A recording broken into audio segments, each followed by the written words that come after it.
Hello, everybody. Welcome to Irongeek Cast number 192. No, not that one. The other Krebs. What's up, Frank? What's up, Adrian? So it looks like it's just me and you talking for a little while, which is okay. That one, the other Krebs. The other Krebs, man. So that's going to be like our top story here. It's pretty interesting shit. So it's somewhat of a political story and also a little bit of an InfoSec story because so Trump fired Krebs, but not Brian Krebs, the one we know. He fired other Krebs, the guy who's in charge of CISA. He was like, he doesn't like Chris Krebs because Chris Krebs is saying that this latest election was our most secure election ever, and it does not fit Trump's preferred narrative. Yeah, but I don't think it's the real narrative either, because there's been a lot of shit found. Yes, but it wasn't computer hacks from like Russia. It was people miscounting votes and people intentionally fucking. That still counts. Hell, man, they investigated Russia shit for what, 3.5 years, and we found a bunch of Facebook ads and so forth, but nothing really firm. So far in this election, I don't know if I'd call it fraud. We call it improprieties because fraud usually means, directly, but cards of missing votes being found, people putting Bristol boards up to keep people from seeing things, keeping people who are supposed to be poll watchers from actually being close enough to observe the poll, people reporting the same sheet multiple times or reporting the wrong name on the sheet. We have affidavits for that. Vote counts like in one county in Michigan where it flipped by 6,000 votes, and apparently that's happened in a few other places. There's a huge list of the mainstream media. Yeah, there was one county where they actually threw out all the votes because there were so many improprieties. But still, I think overall the election itself was not compromised. I would say it's more there's. I mean, if you were going to do something and have like every state in the country have their own local municipalities handle something, some municipalities are obviously going to screw shit up. It's like never going to be 100% that every local municipality, whether it be like a county government or like whatever they call them, province, some places or whatever it is, they're not going to be able to do everything right. But I wouldn't call it the most secure election ever either, because how do you actually judge that metric? True. I mean, it could be hard to gather data for that. I think he was referring to the fact that on the cybersecurity front, that it was the most secure so far. Maybe so, but I think most of the fucking around with things is on the local level, and it doesn't have to be a massive conspiracy. I need to research this term more. I was introduced to a term by Tim Pool called standalone complex. Well, something looks like a broad conspiracy, but it's just really people with similar motives, all sorts of different places, acting the same way. All right. So, I mean, yeah, there were certain things like I watched Tim Pool too, and he had mentioned that there was one place where the vote was counted 4 times for like a bunch of ballots. Like the same ballots were run through 4 times and counted individually each time. Like that's screwed up. That shouldn't be happening. But it doesn't mean it's happening everywhere. It just be happening like there. Sometimes just because something bad is happening in one place doesn't mean it's happening in other places. But they found it in multiple states, various issues, and the margins are thin enough in some places where it could make a difference. In the end, I don't think it's going to make a difference. And AP and the rest have already called Biden as the incumbent. But the media don't mean shit until it's actually the electors vote. Yeah, and in December when that happens, they're probably gonna vote along the party lines, like that. If who they're representing, it's like if their state voted red, they're gonna vote red. It's very rare that like a state votes red and then the person's I'm gonna go blue. That doesn't usually happen. It's still not too late for Kanye. That guy. That was kind of amusing watching his breakdown for a while, but it got really sad towards the end. So, like when Kim Kardashian was just begging people for help, they're like, "My husband's nuts." Excuse me, I need to tell the little fuck off. God damn it, Adrian! I don't know. I'm still doing it. I did that like 5 minutes ago, and it's still doing that. I just turned the damn thing off. That's what I did. Or is it your phone picking it up? I don't know. I turned it back on, and now it can screw with me some more. See, before the show today, I was dumb enough to leave my Google Home unattended while I went to go get some pizza in the other room, and Adrian decided to play the Meat Spin song for me. And my speaker then refused to stop playing the Meat Spin song. So that was a fun time. It could be worse. He could have bought something on Amazon. That's what I would have done to him. Like, be like, hey, buy a giant dildo or something, you know. But Actually, will it listen to those commands? I don't know. It should work. I mean, the whole point of the thing is to buy stuff. So I can see Siri doing that. I don't know if if Google would have that. I know the Amazon one probably would. If you like told it buy me toilet paper, it would probably buy you a shit ton of toilet paper. Hey Google, buy me some toilet paper. Here are some results. Oh, it showed me results for where I can buy toilet paper, which according to some of my sources, since people talk about another lockdown, I don't think it's going to be as bad as the previous one as far as toilet paper is concerned, but you might want to go out and get you some butt wipes. Yeah. I mean, that was crazy. People buying all the toilet paper. It should not have been a thing.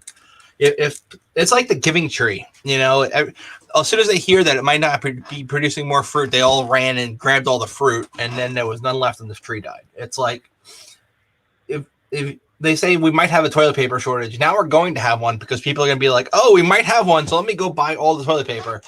And yeah, that's a weird thing. That's something I didn't expect. Like, I wasn't shocked when I went into the store and saw that there was no rice left, because instant rice is an easy bulk food to prepare and store. And I've had, I think I had some rice that was instant rice that it was like 15 years past its expiration date, but it still was fine. Mm-hmm. Except for where we found some roach parts in the bottom of the box. That wasn't so good. My mom actually bought some rice off Amazon, and when she got it, she opened it up, and a bunch of moths flew out. She's like, what the fuck? I'm trying to get rid of those moths, too. I got this new fast food that I mix with some other stuff. It's really good. It's kind of like ramen noodles, but it's like the Indian version of ramen noodles, so it has different spice. Brown InfoSec guy told me about it, and that is the name he chose, not the name I came up with for him. But yeah, Sonny told me about this noodle fast food or junk food dish from India, and it's actually pretty good. It's like ramen noodles, but a little thicker and a different spice. Are they shin noodles? I'm not sure. That's what I've been buying lately. They're called shin noodles, and they're like ramen. You prepare them the same way, but they're thicker and they taste a lot better. Okay. They're still alkaline noodles, but good shit. Can you share my screen when I hit the button so that people can see the show notes and all my other crap that's in my icon? Okay. All right. So for show notes, like I was saying, at the top thing we've got today, they're going to autoplay a video here. I remember this. I don't want them to autoplay that again. So the thing we're talking about, it deals with both tech and it deals with somewhat security because it's the CISA and politics. So it's like intersecting on all three. So we could have put it anywhere in the show notes, but I put it first because reasons. And so now the thing is, Trump fired the guy, right? And now the Republicans, a lot of them who initially backed Trump, are now saying firing Krebs was not a good idea. So these are senators, and they usually stick closely to Trump, ranging from offering support. Some are offering support to Krebs, and some are openly breaking with Trump's decision to fire him. It's the president's prerogative, but I think it adds to the confusion and chaos. And I'm sure I'm not the only one who would like some return on a little bit more of, I don't know what's normal anymore. We'll call the next normal, said Senator John Corlin from Texas. So yeah, essentially, even Republicans are like, I don't necessarily really agree with this move to fire Krebs. The guy gave his opinion that the election was secure, and Trump does not like that, so he got rid of him. The guy apparently has been doing a really good job. He's outside of the whole election security issue. He's also done a lot of things to prepare things for like small businesses to let them know about ransomware threats, and had a lot of workshops and all sorts of shit to try and like reach out to people and help them increase their security. So he had been doing what a lot of people thought was a good job. So. I kept seeing Krebs all over the place. I was wondering, is this guy related to the other Krebs? I don't know. So I saw the first name wasn't the same, so I knew it wasn't the same guy. This kind of made me wonder if. I have no idea. It's possible, but I think it's probably a fairly common last name. So, I mean, not like super common like Smith, but like I'm sure there's more than a couple of them. And the second article I got is just more details on Trump firing Krebs and the reasoning behind it. And it shows his tweets. The recent Trump tweets out the recent statement by Chris Krebs on the security of the 2020 election was highly inaccurate, and there were massive improprieties and fraud, including dead people voting, poll watchers not allowed into polling locations, and glitches in the voting machines that changed ballots. I need to find this article, but I remember seeing it mentioned that even back in 2019, Democrats had sent a letter to Dominion voting systems about worries about possible election fraud. Yeah, I saw that in Tim Pool's cast as well. Yeah. So, yeah, Dominion doesn't have a great record. And also, Dominion has ties to the Chilean government that have been going back since like 2006. And Texas was like, hey, we're not going to use Dominion at all. We're certifying that nobody should be using Dominion in our state. So it's not a great thing. Regardless, so Chris, would you not message me right now? I'm doing a cast. God damn it, people. So yeah, it speaks volumes that the president chose to fire him simply for telling the truth, is what the article ends with. Yeah, but I'm not exactly sure I would call this the most secure election ever. There's enough, I won't say fraud, I'll say improprieties that I'd go, not that I'm saying the previous ones were always necessarily great either. Think about it this way. If nothing else, we get a good audit of the system before 2022.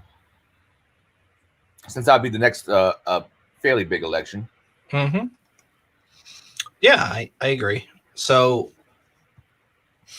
look, there, like I said, there's a lot of places where things that were not kosher happened with the voting, but that changed like 6,000 votes here and there. That sucks. But I don't think it's going to change the overall outcome. Yeah, I would largely agree with that assessment. So we have to look forward to someone trying to force another lockdown, causing more economic problems, and an authoritarian vice president who likes locking up people beyond their time or keeping them in jail for free work. Lovely. Yeah, well, the people who are all, I think I said this on Twitter, and some people liked it, some people didn't. I see people celebrating because they got gonorrhea instead of syphilis. What? I get what you're saying. Yeah. I mean, they could have come up with a better pair. I still don't understand why people hated Tulsi. How do you put it right? I saw the Democrat mainstream didn't like Tulsi, established ones, but even the people who just rah, we hate Trump, rah, we hate Trump, they didn't seem to like her either, and I have no idea exactly why. I mean, she's fairly leftist on most policies. Her gun control stance, I don't like. But at least when Tulsi spoke, I didn't get the overwhelming sense of fakeness that I do from Kamala. Yeah, well, I try and not talk too many politics, but I just wanted to bring that one thing up that I thought it was a good match for our cast. And we have the Darren. Hey, did you finish your transactions? I did, yes. Excellent. So she's happy with the money you sent her? Yes, I made your mom very happy. Ooh, nice. Excellent comeback. Very good. Some like him a little older with more experience.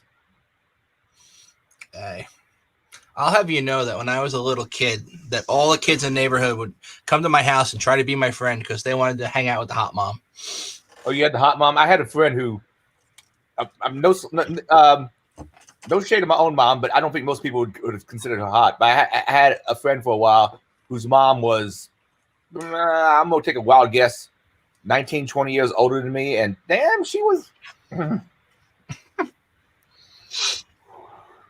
Well, at least now you've got a whole genre of porn that can deal with that situation. Yeah, but the problem with the MILF porn is you'll see the same actresses in teen porn, and so I'm told. Not that I watch it myself, of course, but you'll see same woman being labeled a MILF and being labeled a teen in like videos a year or two apart. Yeah. Okay. It's accurate. okay. It's okay, Adrian. I don't have any shame. So yes, that's part of the problem. You'll see them labeled with very, very wildly contrasting labels every couple years. It seems like.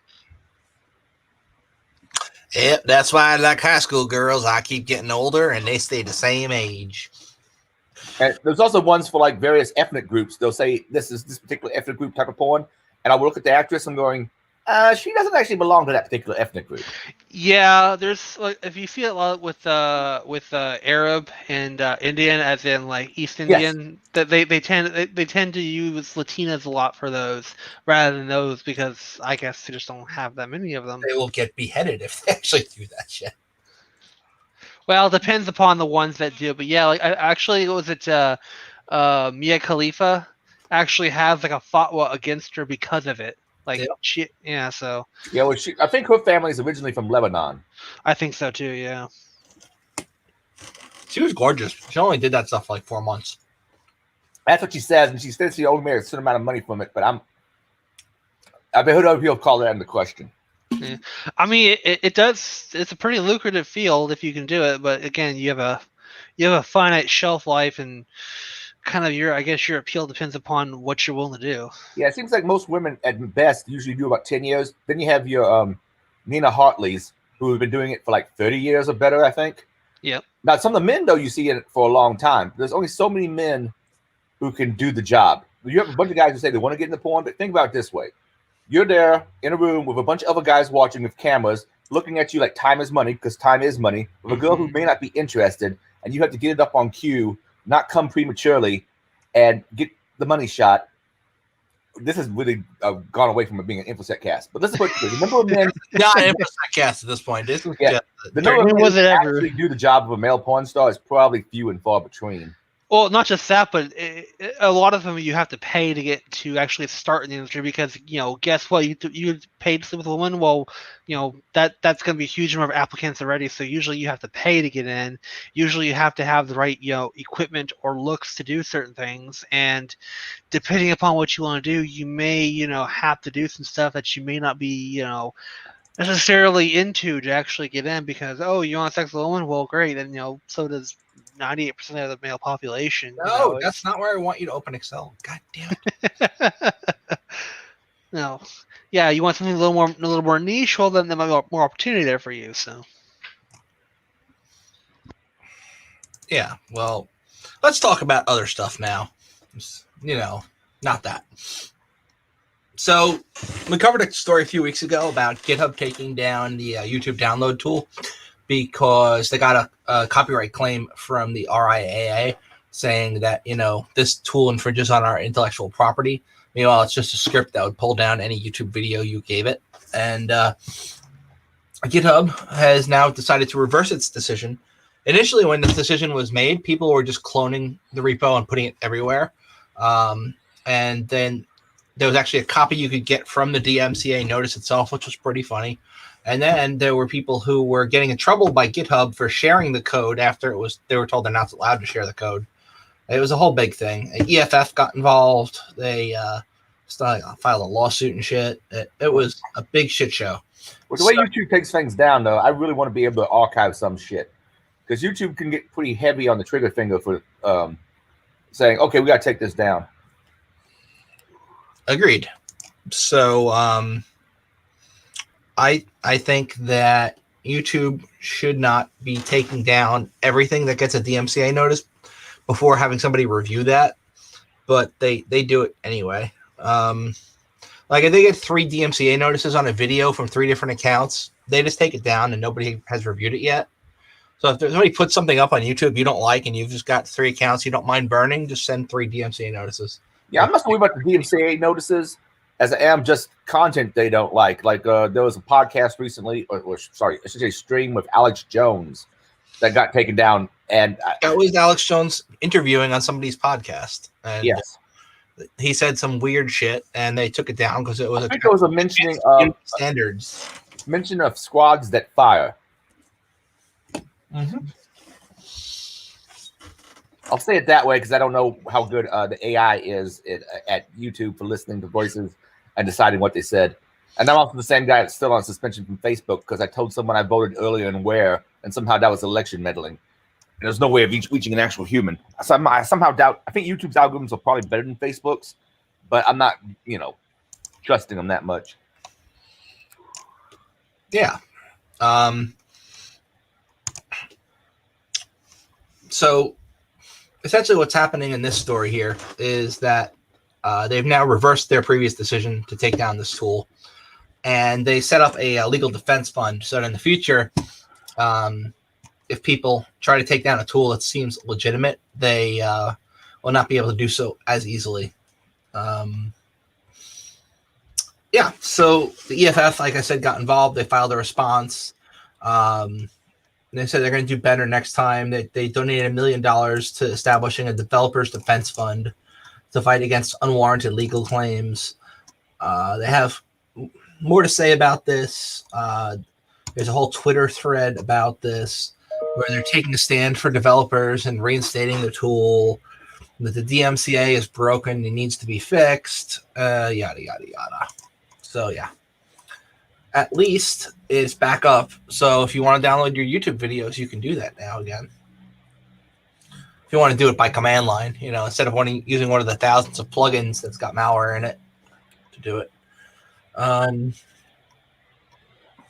Next, we've got Cisco patching a critical flaw. It's good when they patch flaws.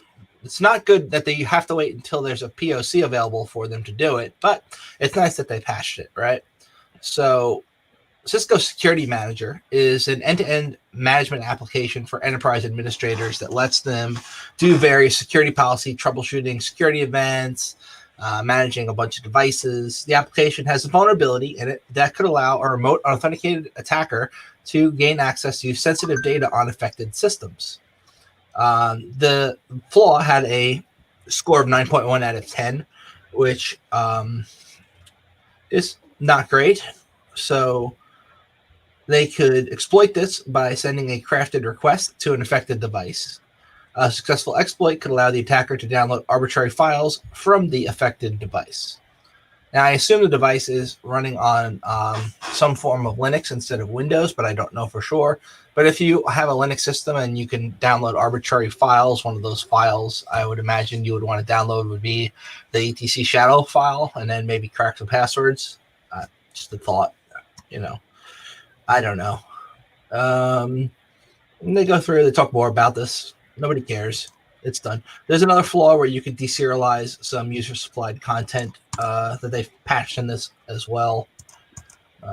Java deserialization bugs are a big thing. Never going away. All right. Next, we've got an adult site that was serving up a fake advertisement with a fake Java updater and infected a bunch of people.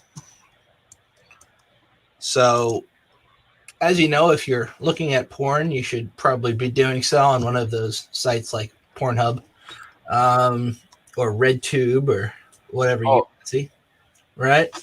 XXNX, I hear, is good too. Yeah, one of those, right? Or just go to Impornium and get a torrent account and download it or whatever. Regardless of how you do it, though, you need to make sure that your site is not serving up sketchy pop-ups and sketchy banner advertisements for Trojans. So this particular site that the article is referring to had this really somewhat realistic-looking Java plugin thing come up, right? It's like you need to update your Java. The plugin is not found. You click OK. You download an update. And then you grab an executable file and you run it and you think, okay, I fixed it. But this is a really old trick that is just not going away fast enough. They do it with fake Flash updates, fake Java updates, fake anything update. Even sometimes, like just in order to watch this video, you need to download our codec and you click OK and download it. I haven't seen the codec one for a while. Back when they used to have a lot of torrent sites, I would see people try to advertise a codec along with it. Now everything is... Well, what is the most common encryption algorithm right now? Some version of MP4, but I don't remember. After using VLAN for so long, everything just works. From VLAN? Oh, VLC? VLC, yes, sorry. Yeah. You're like VLANs, and I'm like, what the hell is he talking about? VLANs in video. It's like, that makes not much sense. VLC is an awesome video player. It has had vulnerabilities in it over the years, but usually they patch them fairly quickly. And Microsoft's Windows thing that they have to play video is crap anyway, so you might as well use VLC. Mr. Darshi says, I think Mr. Just proud to say, absolutely amazing title. Yeah, that one was Frank's idea. Thumbs up. Excellent. So yeah, it's the Z-Loader malware. It's being spread through fake Java updates. The thing is, just don't let your users install anything. Like, don't give them admin rights. And then even if they download that, the worst they can do is screw up their local profile, and then you just redo it. Then you're good. At a place I used to work many, many years ago, everybody had admin rights for a while. But I thought, do most corporations even give people admin rights anymore? It depends. Usually not. If the corporation's good, they usually don't. Right, but then you get companies where they're like, we got a lot of developers, we just need to give everybody admin rights, because otherwise people need to keep going to their computers to give them admin every 5 minutes. So they just say, screw it, and security goes out the window, and then convenience roams free. And that's what rules. Yeah, definitely go to approved sources. Don't trust what some website tells you. If it says that you need to update Adobe Acrobat, yeah, go to Adobe site. So yeah, I agree with you on there, GV. And Acrobat's even like, not the best. I guess people think it's the best PDF viewer, but like even Foxit's better in terms of security. Yeah, I think I have Sumatra on one of my Windows machines. Yeah. So we talked about this one a few weeks ago. One of the hackers stole money from Apocalypse, which is one of the Acropolis, rather, and they stole like $2 million in DAI, DAI. It's a cryptocurrency. Rather than go to the authorities, they're doing an open plea online now, and they're saying, we're going to offer you some money as a bug bounty. We're going to give you $200,000 if you return the cryptocurrency and tell us how you stole it from us. Yeah. So. Yeah. Since Bitcoin didn't it recently reach an all-time high? Bitcoin got pretty high this week. I actually traded all mine in. When I saw it hit like a certain plateau, I was like, you know what, it might go down now, so I'm just going to switch to something else. So I should have stayed in just a little longer. I could have made a few bucks. Yeah, I'm all in traditional investments. I have a few people telling me to buy Bitcoin, but I've also had people telling me that it's at all-time high now. A bunch of people are going to buy it. You go see the price drop out. Unless you're in it for the long haul or longish haul.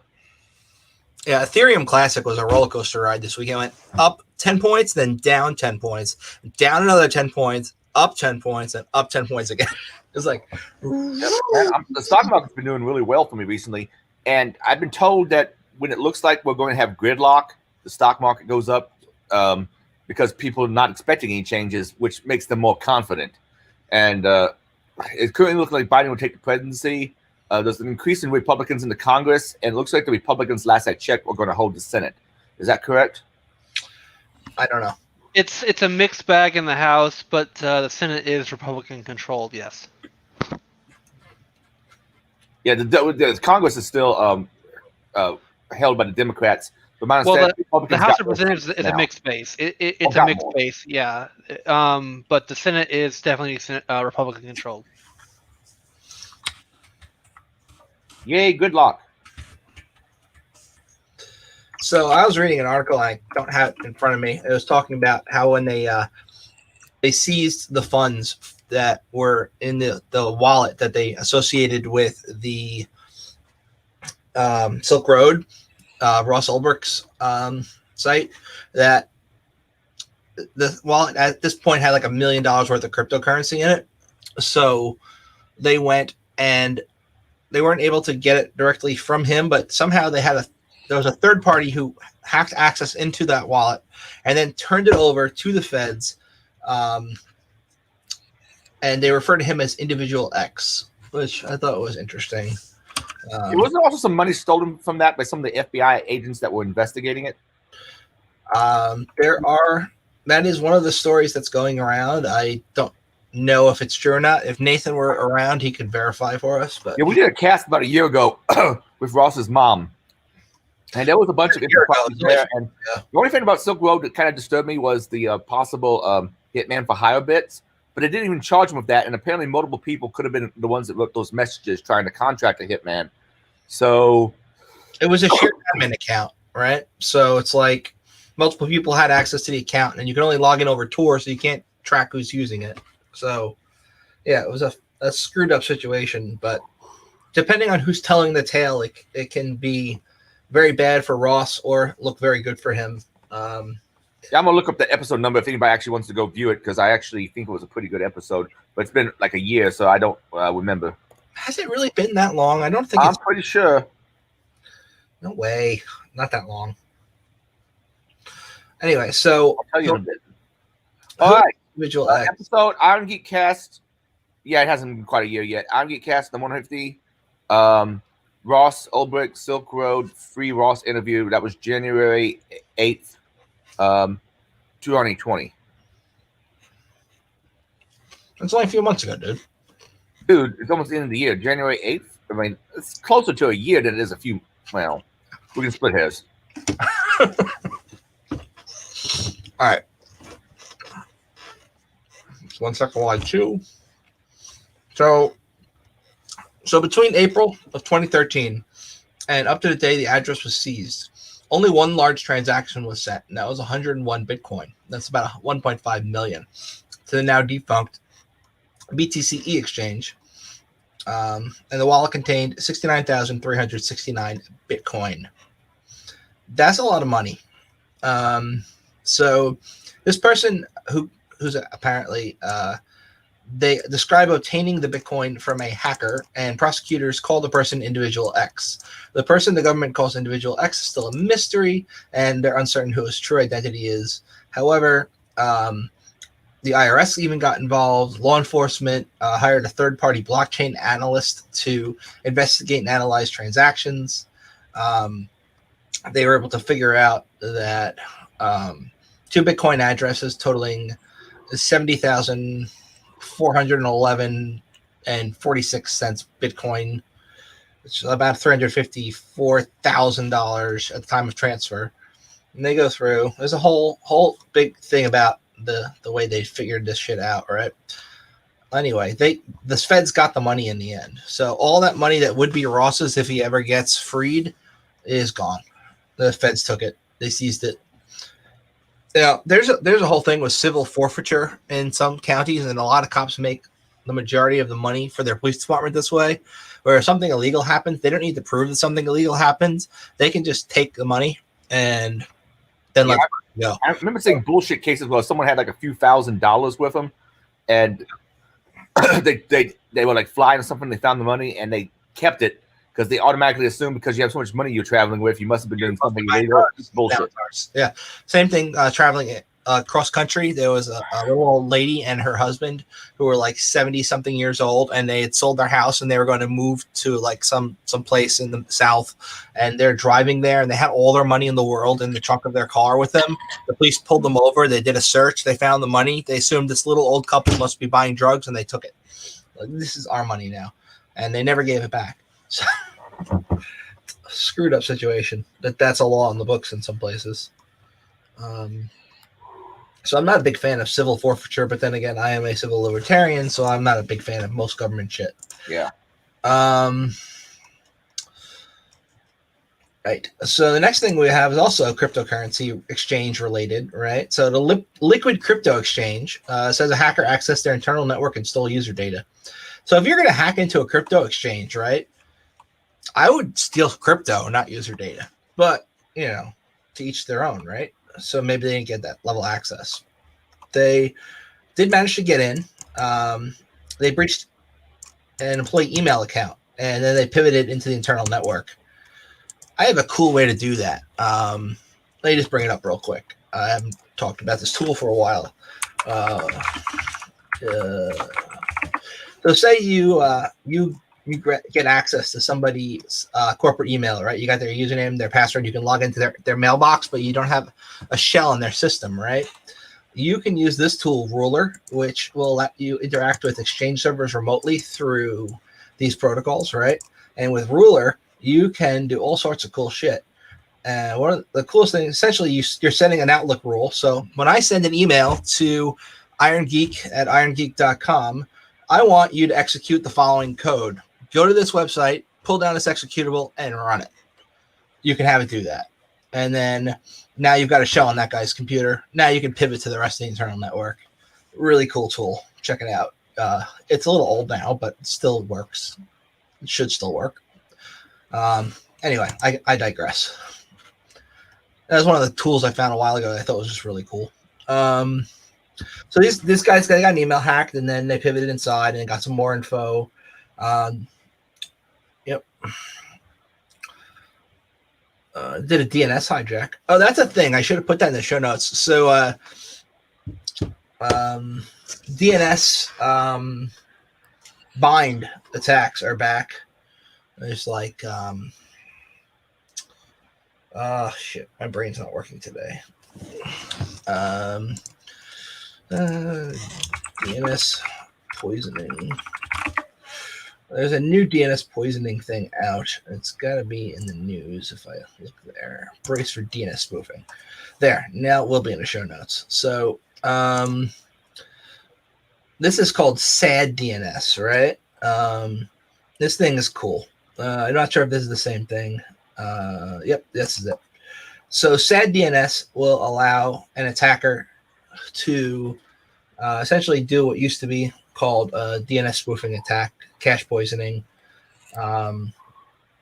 It's not exactly easy to execute. It is a side channel attack, so it's not the easiest, but it can be used to do bad things. There's a whole explanation for it here. I'm not smart enough to explain it to all y'all. I kind of understand it, but not really. I wouldn't be able to execute it myself. So, but it looks really cool. So SAD DNS, and they have a website up where you can go at saddns.net, and you can check if your current setup is vulnerable to this kind of attack. But yeah, so that I got to put in the show notes. That was not in the show notes. Just take that and I'll put it all the way at the bottom, right over here. And I'll just go SAD DNS. And why do you not have a letter?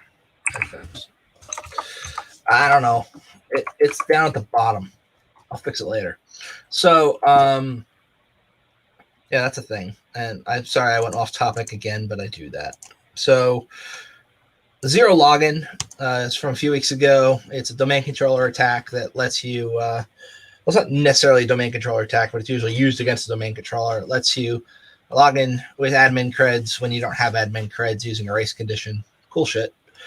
So bad guys now who are going after the automotive industry, they are using this exploit once they get in. They pop a shell on a system somehow, whether it be through phishing emails or whatnot. Now they're on the local network. You want to go very quickly from being on a local user on a local machine to being domain admin. In the past, you had to do a whole bunch of enumeration. You had to run Sharphound. You need to then import that into Bloodhound and screw around for a while. No, none of that anymore. If they haven't patched their DC, just go right from low privileged user to domain admin in like a few minutes, if that. So the bad guys are using this now. They are screwing around. They're popping stuff everywhere.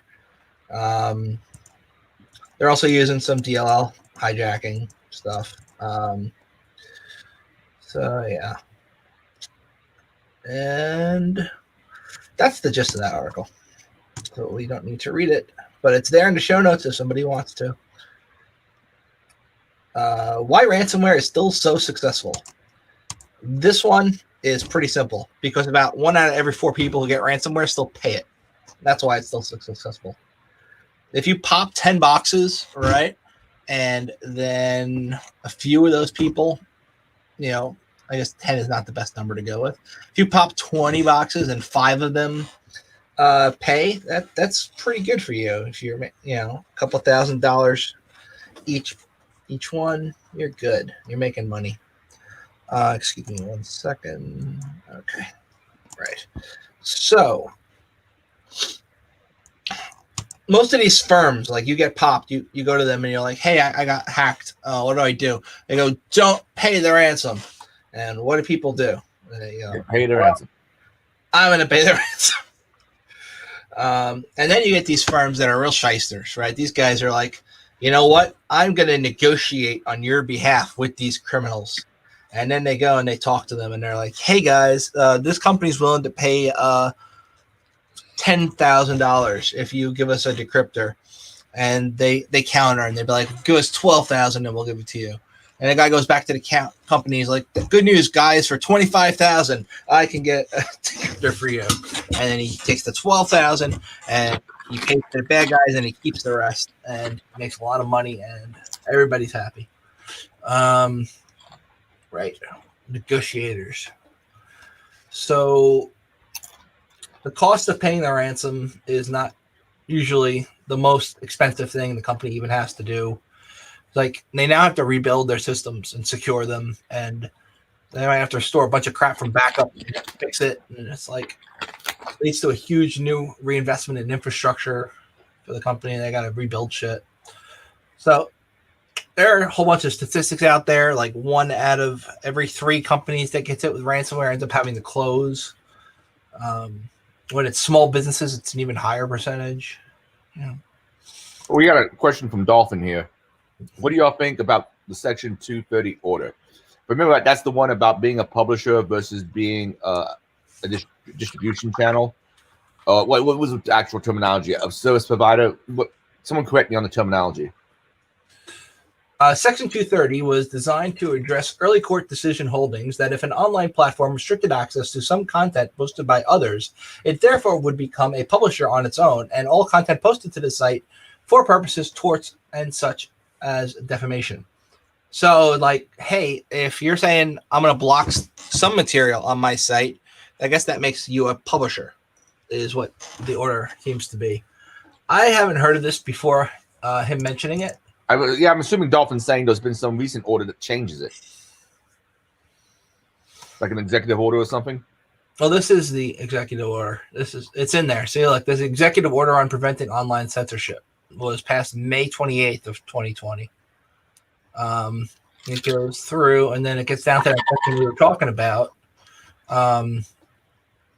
that I now lost. Oh, there it is. Section 230. Was that it? 230? Yes. All right. So this goes. If an online platform restricted access to some content, it would therefore be a publisher. So all the content posted on its site for purposes such as torts and defamation, in other words, is a provision that provides limited liability protection to a provider of an interactive computer service that engages in Good Samaritan blocking of harmful content. In particular, Congress thought to provide protections for online platforms that attempted to protect minors from harmful content and intended to ensure that such providers would not be discouraged from taking down harmful material. The provision was also intended to further the express vision of the Congress that the internet is a forum for true diversity of political discourse. The limited protections provided by the statute should be construed within these purposes in mind. All right. That's a lot of legalese. I hate legalese. Both my siblings are lawyers, and I still hate legalese because they're smart. I'm the dumb one. So, I don't know, man. Section 230. They got sites, what you need to know about it, right?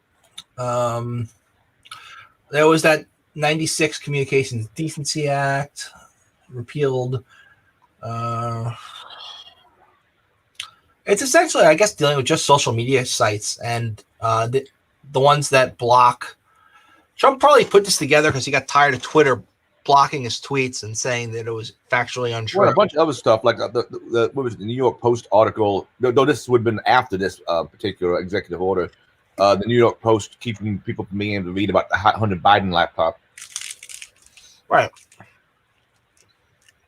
So, in my opinion, what do I think about it? I think social media companies shouldn't be censoring posts.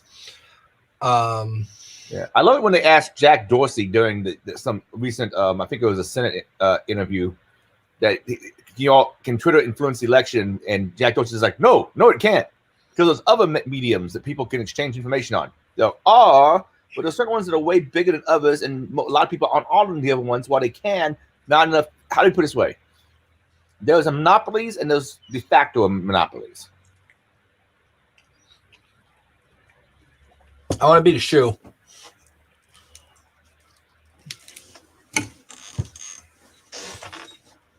All right.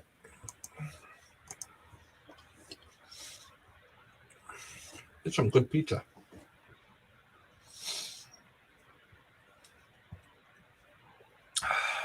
Next, we've got some card skimming malware. It's on the loose. This is a Magecart variant. If you've been listening to us for the past couple of weeks, we talk about Magecart a lot, where it's essentially just malware that goes on like a site that's selling something, and they steal the credit card numbers. It targets a very specific CMS that's used by people to sell stuff called Magento, and this is a new strain of that, which is essentially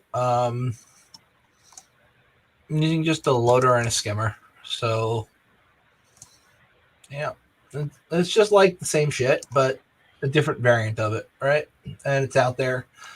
British Airways and Ticketmaster both found out that having Magento does not necessarily pay so much when it got compromised and they lost user details. And that's never fun. So at least 12 different groups are using this new skimming malware.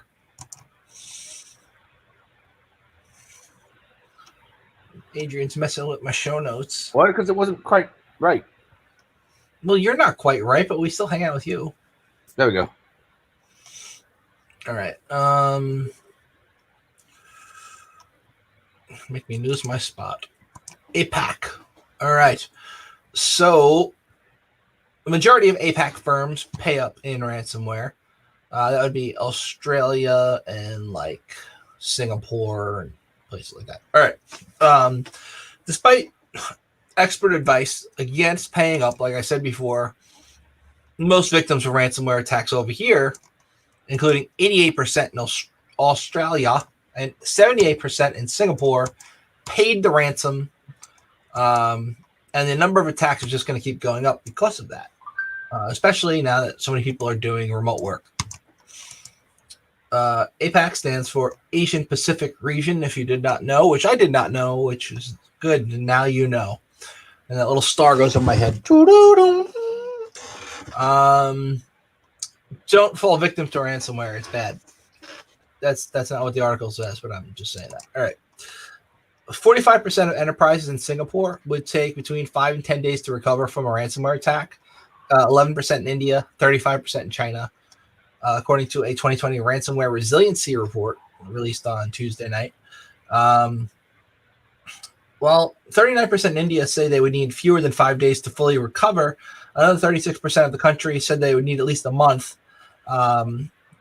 Just 1% in Singapore said they would need more than a month to recover. So it's like, hey, do I pay the ransom and get my shit back now? Or do I do a restore from backup if I've got good backups and wait a while for my stuff to come back? And they don't realize even if you pay the ransom, you then have to run the decryptor they give you on every machine that's infected with the ransomware. And then you have to wait for it to decrypt the files and hope that it works and doesn't screw shit up worse. So it's, I would just restore from backups, assuming I've got backups. We follow the 3-2-2 rule, the 3-2-1 rule, any of those. Backups, probably the most boring part of InfoSec and probably one of the more important ones. There's some really cool backup shit out there. There was one company that did a demo for us because we have some clients who have like these yachts out in the middle of the ocean. So having to do backups is not very easy. And they were like, this software we've got can not only do a backup, right? Like backup an entire Windows domain controller, but if you need to restore, it can virtualize the backup file and have a temporary version of it while you're recovering your main version of it. So you have like no downtime. It's like you just bring another one up. It seemed pretty neat. There are a whole bunch of technical questions I have about how that would work, but it seems pretty cool. There's cool backup shit out there. You should do backups. Backups are important. I don't do backups. I'm bad.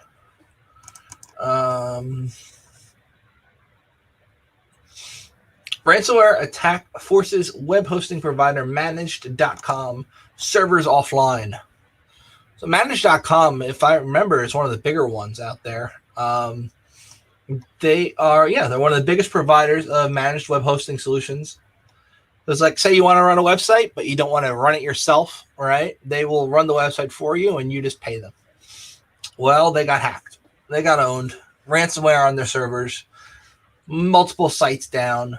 This including people who they were hosting WordPress for, as well as .NET Nuke. I don't know what that is. It's a managed solution, apparently. It's a forum. It's a forum software. All right. It's like was it vBulletin or something like that? It's actually pretty old. I'm surprised it's managed hosting for that, but whatever. Yeah. It also took down their DNS servers, their RDP access points, which I really hope are not exposed directly to the internet, their FTP servers, and online databases. So the company passed the attack as an unscheduled maintenance window initially, and eventually they came clean in emails to customers. And they're now working with law enforcement agencies to restore the customer systems as soon as possible, because the cops are going to definitely know how to restore your customers' data that got ransomed.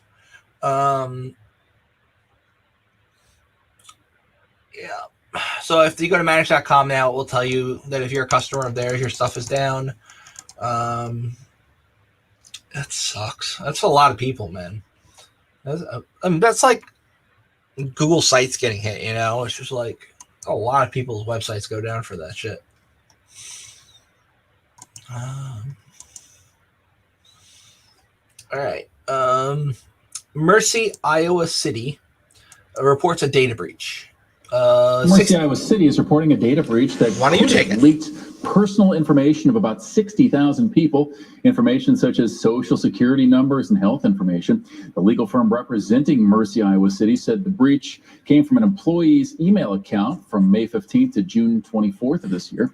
It adds that Mercy is not aware of any fraud or identity theft because of this. Mercy, Iowa City is contacting those affected from the data breach and offering a year of free credits monitoring. Mercy, Iowa. A year of free credits monitoring. Excellent.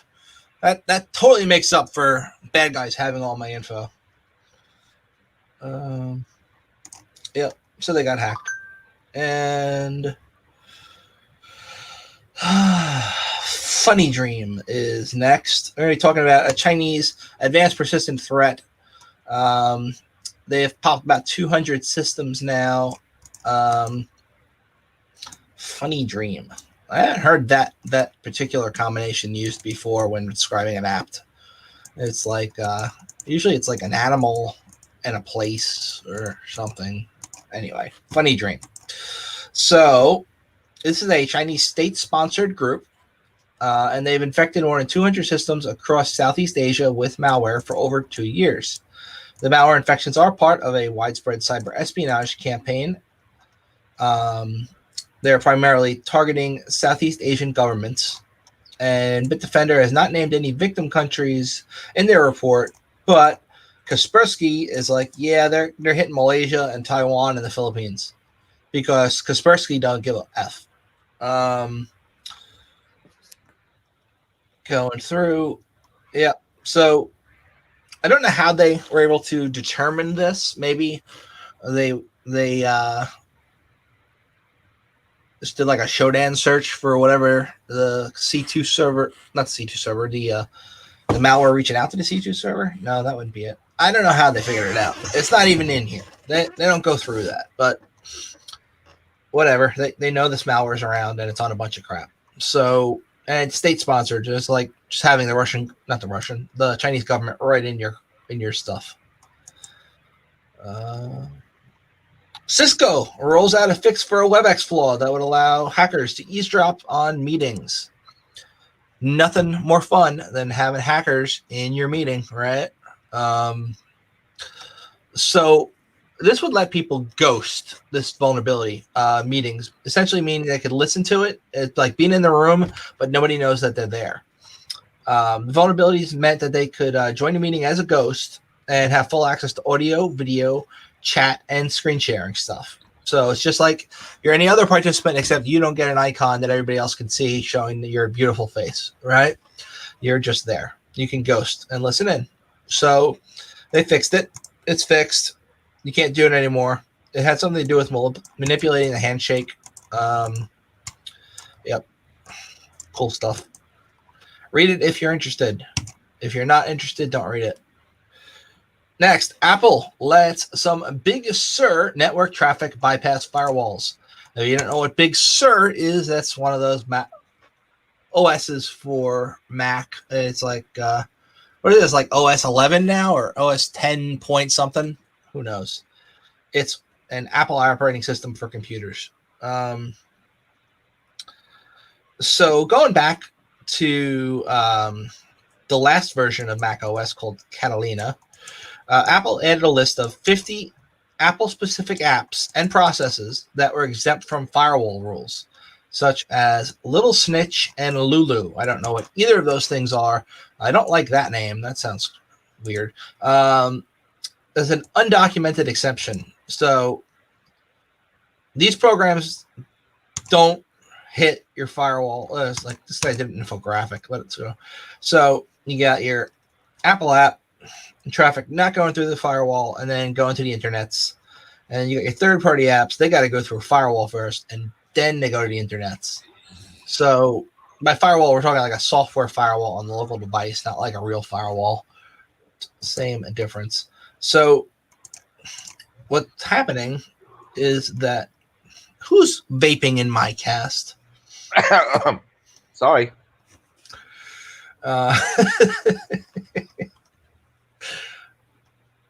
So like if this were a Windows box, right? And I'm an attacker, and I know this process over here can access the internet, and I can't access the internet, but I want to get to my command and control server.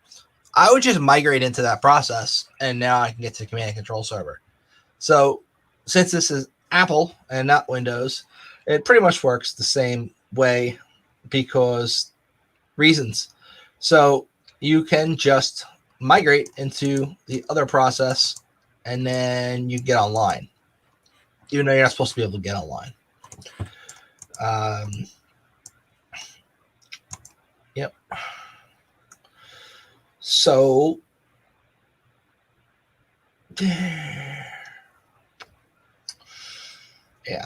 there's more to this. I don't feel like going into it. I'm gonna go into something else. Americold is one of those places like Iron Mountain or Steel Mountain or whatever the hell it's called, where you set like your tape backups there and they'll hold them forever for you, right?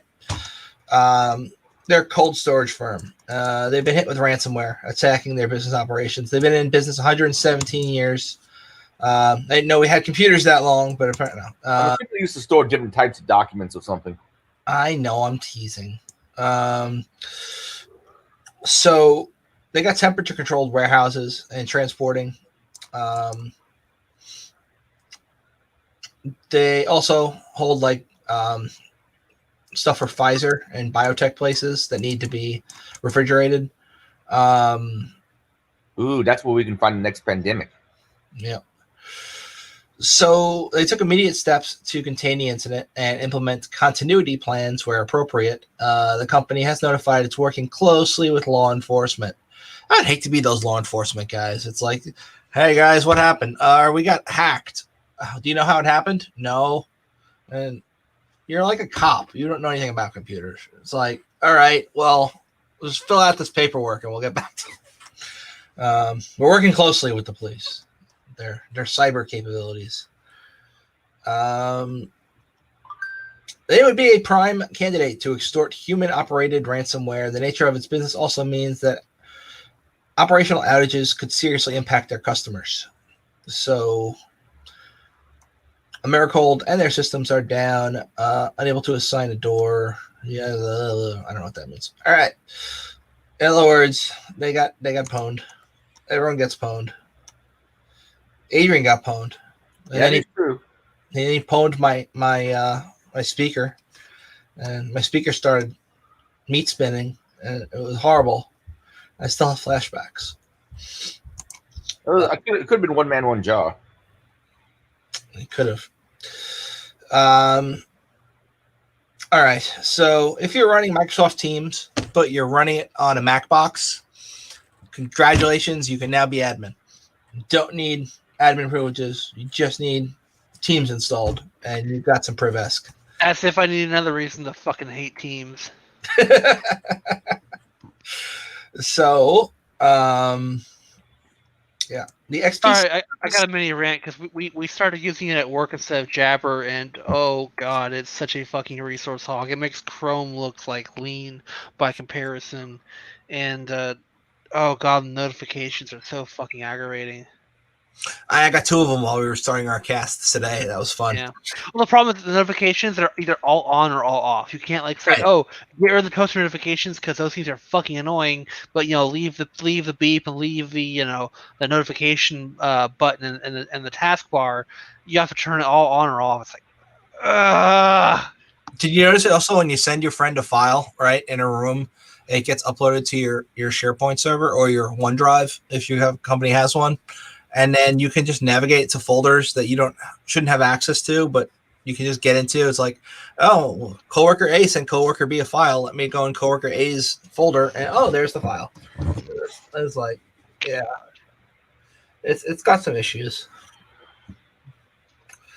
All right, this talks about how the exploit works. We're not going to go into that. It's an OffSec thing, right? So they do a whole freaking write-up like as if you were trying to put this in one of your reports for the OSCP exam here. But it exists. You can use it and get Privesk. So that is good for people who want to elevate their privileges and hack all the things, drink all the booze, close all the tabs. Okay. Army hires a company to develop cyber defenses for its strikers after they were hacked. If you don't know what a striker is, that's a striker. Can you imagine hacking a striker and now you've got remote control of this? That would be fun. Well, it's probably just remote control of like the radar and communications. I don't think you can actually like drive it or. Wouldn't it be cool if you could though? Yeah. Well, I mean, that's kind of the scary part too, because if you could drive it and it's got like the Krebs system on there, you can only drive, and assuming that they're linked together, which there's no reason to assume they are, but that means you could drive it and shoot it remotely. That would be so cool. Now, what exactly is a striker? Is it like part armored personnel carrier, part tank, or? It's an IFV, infantry fighting vehicle. It's a lightly armored APC that basically has some squad capable weapons, like usually like a M2 or a Mark 19 on there to provide fire support for dismounted troops. Well, I remember a while back there were people who were using cheap software-defined radios to view the drones. They couldn't fuck with the drones, but they could like view the video feed that was sending back to the people who were flying the drones. And people in countries where the drones were targeting them were able to see that the drones were coming and shit like that. So that's yikes. That's a yikes right there. Even scarier though, if they know what frequency it's running on, couldn't they just set up like a software-defined radio to jam that frequency? I mean, yeah, just doing a simple playback will basically jam it or putting out enough power. I mean, obviously we don't know how much power those radios operate at, but if you can put more power out than they can put out, yeah, that's basically a jammer right there. Okay, I'm not sure I totally understand Dickie's comment. I doubt anyone that knows would be willing to face the ITAR penalties. Officially, what was just suggested would never be allowed. Wait, hold on. Let me see what Dickie's saying. And what's that in reference to? I wonder. I'm not sure which one it's in reference to. Dickie, tell us which one that's in reference to, so we know what you're talking about. Because I know what ITAR is, and I know all that, but I don't know what he's referring to exactly. Is Dickie going to tell us about ITAR? Well, I can tell you about ITAR because it's part of what I fucking deal with as my secondary job. Tell me about ITAR. Is it like a tar pit that's interactive with electronics? No, ITAR stands for International Trade and Arms Regulation. I believe what the acronym stands for. It's basically enforced by the State Department, and it deals with the import and export of arms and defense articles. And defense articles includes a lot of things, including such as like tank armor and tanks and aircraft systems and software, including encryption. That's why you actually cannot export most forms of encryption here without permission from the State Department, because they are considered a controlled defense article. So, yeah. Okay, so I assume he's talking about the taking over a tank when he's talking about ITAR, not the drone thing I was talking about a minute ago. I mean, it could be either one. That's although when it's military, ITAR stops becoming a thing because DoD operates kind of in their own little realm. I mean, there is some overlap there for when they come in and out of the country, but by and large, it's pretty much DoD does its own damn thing. Okay. So yeah, this article goes through.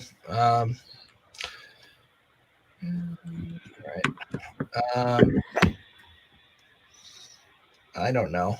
It talks about stuff, but I'm not going to go through it because there's a lot of reading to do here. Reading is hard. Reading requires thought. So if you're interested in that, go read it, and I will stop being an ITARD and move on to the next thing. Verizon releases their first ever cyber espionage report because the DBIR is not enough to read. You need to read more. Read all the things from Verizon. This is a data-driven report on cyber espionage attacks. Draws on 7 years of DBIR investigations and more than 14 years of threat research from VTrack, cyber espionage data breach response expertise. It published its CER to serve as a guide for cybersecurity professionals searching for ways to improve their organization's cyber defense posture and incident response capabilities. The industry most impacted by cyber espionage breaches in the past 7 years was the public sector, manufacturing, professional, information, mining and utilities, and education, and the financial industry. Of the three most targeted industries, the public sector bore the brunt of the breaches. Manufacturing and professional were hit with 22 and 11%, respectively. There's findings in this report that might be of interest to people who are doing InfoSec stuff for a living. So if this is something you are interested in, go look at the report. It is able to be downloaded right from their site. All you have to do is give them all your information. Nope, you can just click view only. You don't have to give them any information. And then you can look through this whole 60-page report with pretty graphs and buzzwords and industry jargon and useful information that you need to do things. Yep. Chase malware strikes customers of Latin America's largest e-commerce platform. So this is like the Amazon of Latin America, right? And they got hit with malware. So yeah, Mercado Libre. Previously unknown malware has been detected in widespread attacks against e-commerce customers in Latin America. The malware, dubbed Chase by Cyber Reason's Nocturnus researchers, is being deployed by threat actors across the LATAM region to steal financial information. Can you imagine if you logged into Amazon one day and you just got hit with malware? Like, you would be pissed. All right. If victim clicks the file that's served to them, the vulnerability is used to establish a connection to their command and control server, as well as download the malicious MSI file. The file then deploys VBS script to execute other processes, as well as the uninstalled DLL and engine.bin that both act as the malware's engine. Further trio of files, hhc.exe, hha.dll, and chase1.bin are installed together, and a crypto mining module is also there as well, because if you're going to hack something, you might as well make some Bitcoin off it, right?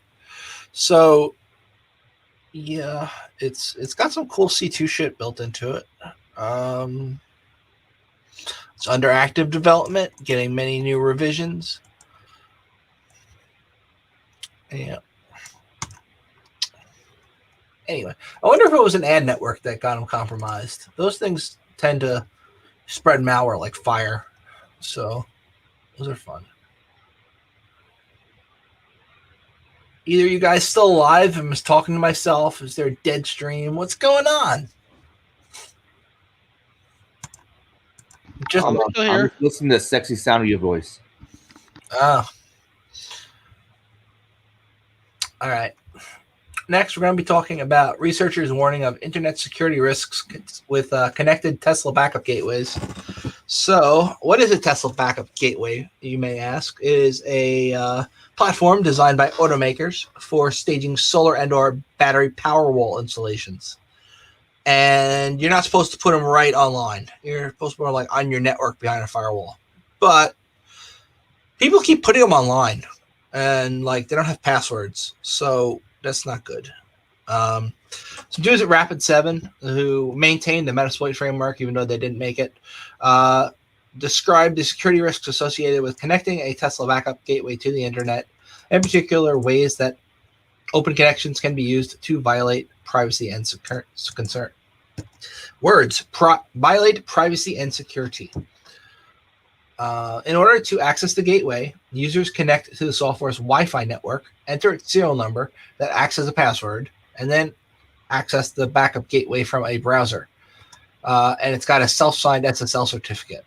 The first time the user logs in, their email and password and the last 5 digits of the gateway are used. Weak credentials can be exploited. As you know, it does have passwords I've called previously. It's just a weak password.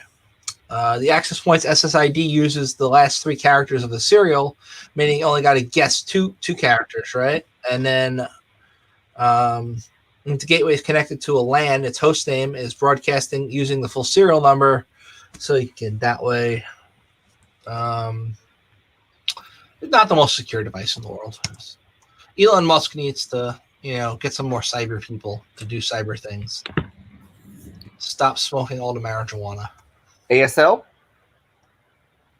American Sign Language? Age, sex, location. Cyber stuff. Oh, cyber stuff. Gotcha. So we already covered SAD DNS. Next, we're going to go to the not InfoSec section of the news and talk about some tech, science, news, and other random cool shit. Oh, Dickie says what it's in reference to. Was in reference to the takeovers, yes. Subject has come up at CSIS and other public purview think tanks. I'm not in, nor do I know anything a civilian wouldn't. Oh, okay. I mean, it would be so wicked if, like, that ever happened in the real world. Like, say, there's some terrorist dude hanging out in the middle of the desert somewhere, and he's got a computer and a laptop and a software-defined radio, and he figures out that he can take over a drone somehow. And he just does horrible things with it. It'd be like, it could happen someday. And it's not likely going to happen because a lot of different reasons. But, I mean, it's something that could happen, and it's kind of terrifying. Yep. All right. We'll be talking about Google Home introducing some game-changing media controls, reinstates routine triggering. All right. So Google Home, if you have a bunch of these stupid smart speakers like me and Adrian do, and smart lights that route traffic to China and then send it back to us when we want to turn them on, you've got an app on your phone that you use that lets you do a lot of this shit, right? And you can set up routines where you can say words, and then those words run a series of actions like turn on your coffee pot in the morning, or turn off your lights at night, or you can have it do a whole bunch of shit throughout the day. Have like a daily routine where at 10 a.m. it turns on your coffee maker, and then at 11 o'clock it turns it off, and then turns on your lights, and then turns off your lights, or do whatever the hell. I don't know. I have one extra power outlet that can hook into Google Home. I wonder what I need to do with that. Maybe I should start it to make coffee for me in the morning. Maybe, man. Maybe. Currently, I got them hooked up like useless things. I got mine hooked up to the coffee machine. That's what I do it for. Like I wake up and I'm like, I really want coffee, and hopefully the night before I changed it so that I can have it just work. Because if I didn't take it out, I'm just gonna have yuck. So I wake up and I go, I want coffee, and then the Google Home makes me coffee, and then I go drag my ass out of bed and drink the coffee. It's useful for us lazy asses. So the Home app got an update is essentially the whole thing here. Now, they took a bit away the abilities for you to like manage the scheduler on one device from another and things like that. So like if I'm in one room and if I have an alarm set in the other room right now, I cannot be like, hey, turn off that alarm in the other room. But they're fixing that with the new app. So, and things like that. So you can cast to multiple speakers at once, which you could already do, but now you can also do things like cast to your TV and your speakers at the same time, which is neat. So like I want my living room home speaker and my TV to both play the same audio at the same time, which is neat, and it can do that. It's got more features, more stuff to play with, more time to waste, so that you can save time later. And we were talking about Bitcoin earlier, right? Watch these two levels. If Bitcoin price sees a major correction before 20K, Bitcoin is leading a monster rally, but it's overdue for a sharp correction, according to maybe ? It's on the run. Look at this. This is what the chart looks like. Like you make some money. You make a lot of money. You should have cashed out here. You didn't cash out here. Yeah, you lost half your money. You lost almost all your money. But it went back up. You're okay. Not all the way back up. And it went down. Went back up again. Yep. It's like a roller coaster ride with cryptocurrency. You can wake up one day and have dollars or no dollars. Yeah. So this is an article on that shit. Like, look, I don't understand this crap. I'm not an economist. I don't know what they're talking about. It's reasons, it's things. Go look at it if that interests you. I'm here for people who might like it, like Nathan, but Nathan never comes to the damn cast. We got him on after the election.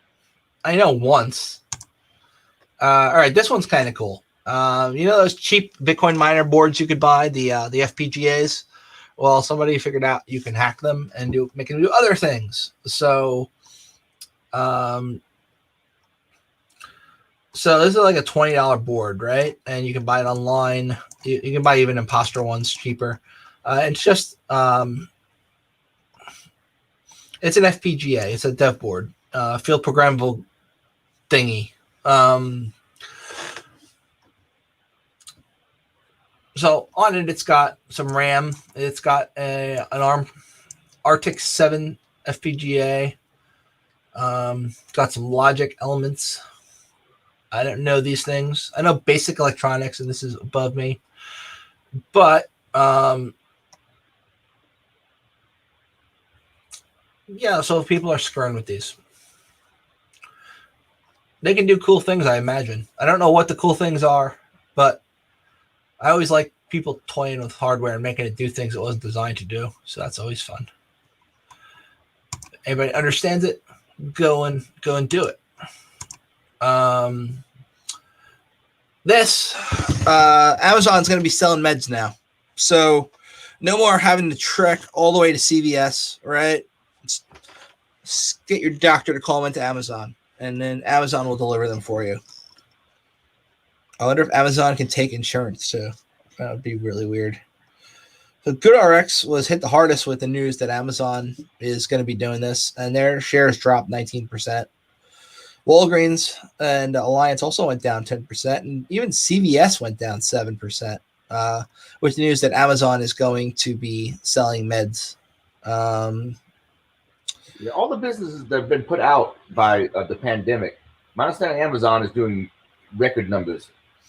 Well, yeah, Amazon, Walmart, and all those are doing well better because guess what? It's where everyone orders their shit from because they deliver. Yeah. So they acquired PillsPack in 2018, and they're launching their own over-the-counter drugs in 2019, and a healthcare network for their employees called Amazon Care, based in Seattle. Yeah.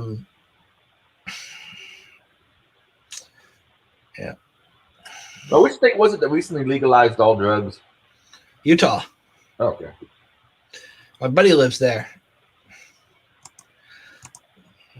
Okay. After 12,523 replacements, feds investigate Tesla media control unit failures. Now, there's a thing we have in technology called built-in obsolescence.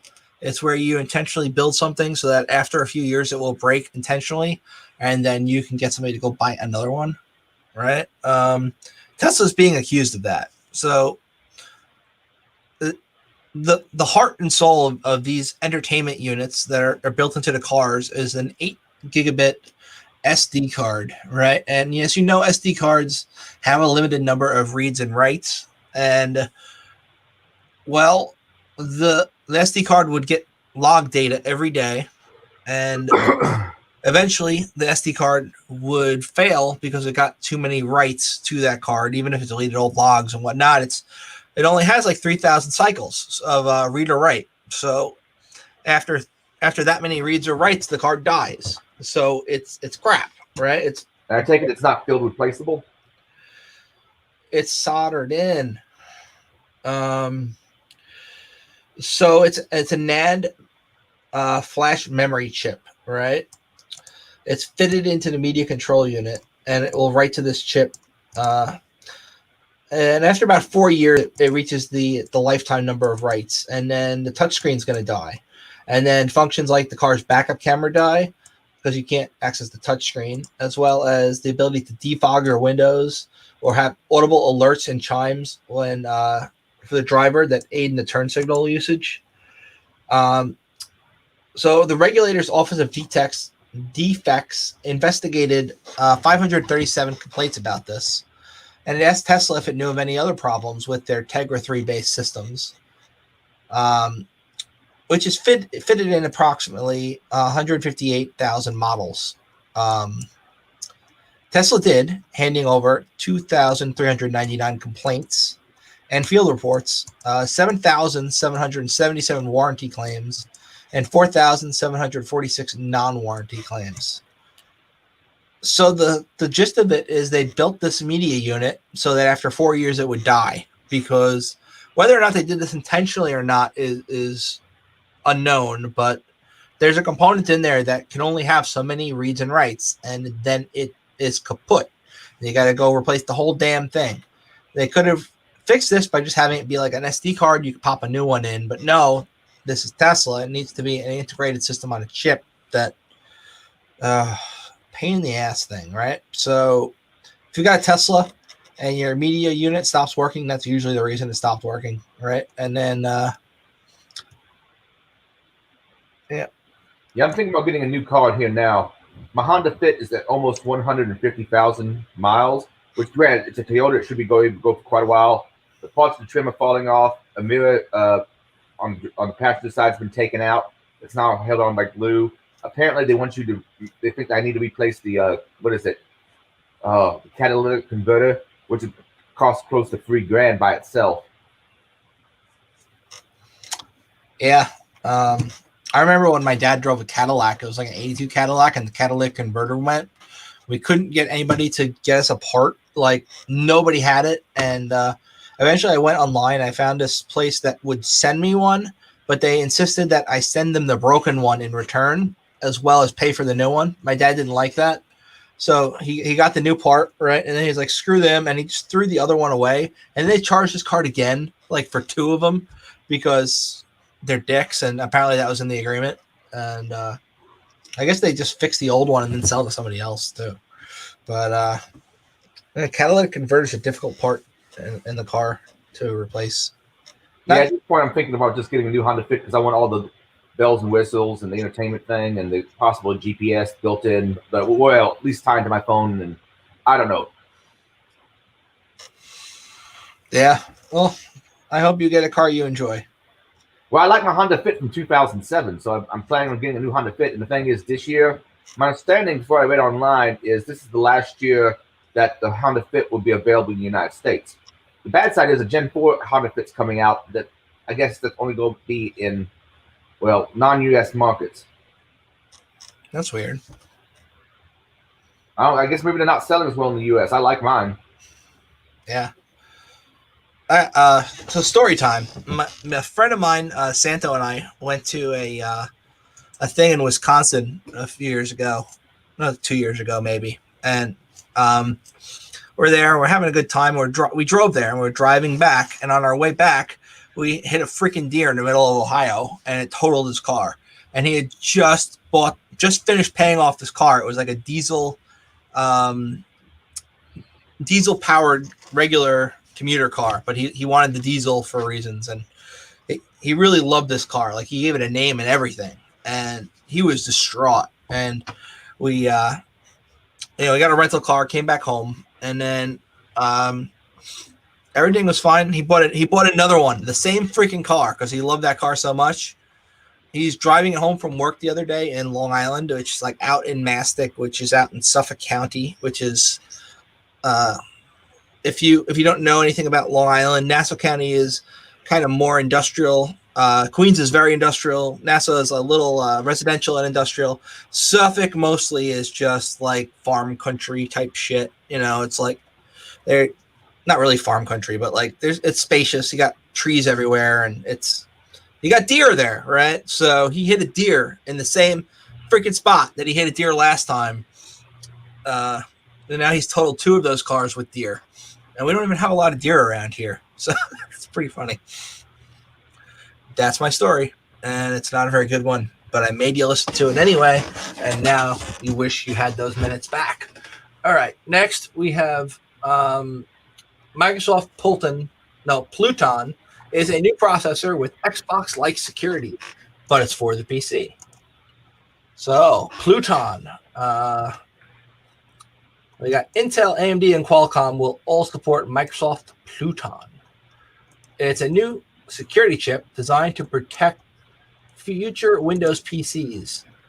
It's a security processor built directly into the future CPUs that will replace the trusted platform module that's currently there. That is used to house the cryptographic keys. Pluton is based on the same technologies used to protect Xbox consoles. And Microsoft's working with Intel, AMD, Qualcomm, and others to combine it into future CPUs. So this is like a new CPU spec. It's designed to block new and emerging threat attacks that take advantage of CPU flaws like Spectre and Meltdown. And they have been announced. They did announce back in 2018 they're going to be redesigning its processors to prevent against these kind of attacks. Existing TPMs are separate from the CPUs, and attackers have been using methods to steal data and information from the bus that flows between the TPM and the CPU. Now they're just going to stick the TPM on the CPU and call it something else. And you can't get in between it now. It's right on the chip. I don't know. My thing is they're probably going to use this to make sure you don't pirate Windows and copy. I don't know. It's supposed to do cool cryptographic stuff, right? But I'm thinking the the payoff here is like, I don't know, I'm not even going to say. It's stupid. All right, we'll move on to something else.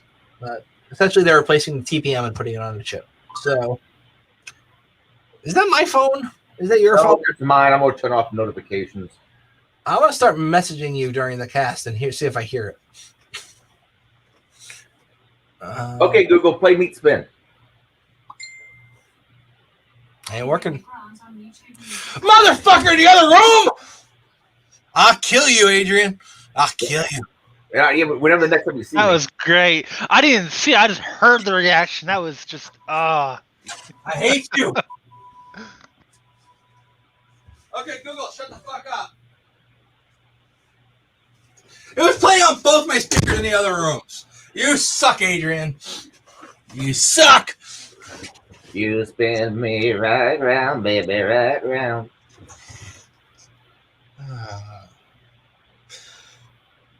I thought I had you beat by silencing this one, but apparently my computer's loud enough that it heard you in the other room. Hey Siri, buy Depends. What's Alexa's keyword? Alexa. Just Alexa? Hey Alexa, buy toilet paper. Somebody's cursing at me right now. Yes, I know, Dickie. I'm just too lazy to do it.